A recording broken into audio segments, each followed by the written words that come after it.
Aperture fever hits hard, and it's usually because of what you see in the eyepiece of your buddy's bigger telescope at a star party.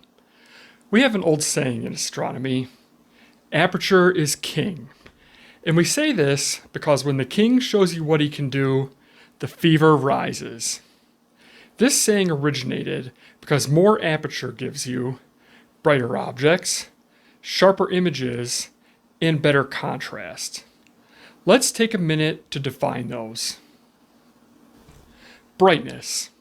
How much light reaches your eye? More aperture means faint galaxies and nebula become visible and have more detail. Resolution is the ability to separate fine details. Bigger mirrors mean cleaner planetary features, tighter double star splits, and clearly resolved globular clusters, for example. And finally, contrast. How well objects stand out against the background. More light and better resolution help to reveal subtle, low-contrast details. So in short, deep sky objects look more impressive. Planets and the moon look more detailed. And larger telescopes can handle more magnification before the image falls apart.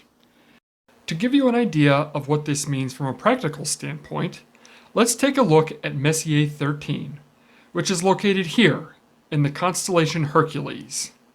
M13 is a bright globular cluster with a magnitude of 5.8, and it's about 22,000 light years away from Earth. Here's a simulated view of M13 through 6, 8, and 11-inch telescopes. Notice how as the aperture increases, more stars appear. You can see more individual stars near the core of the cluster. Everything looks clearer. Aperture fever symptom number 1. You start seeing stars and details your smaller scope was hiding from you.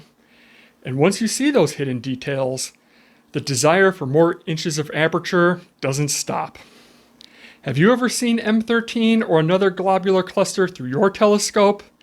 Let me know in the comments what stood out to you for the first time. Now, let's glean some interesting observations by looking at a direct comparison in the light gathering power of my 8-inch and 11-inch telescopes.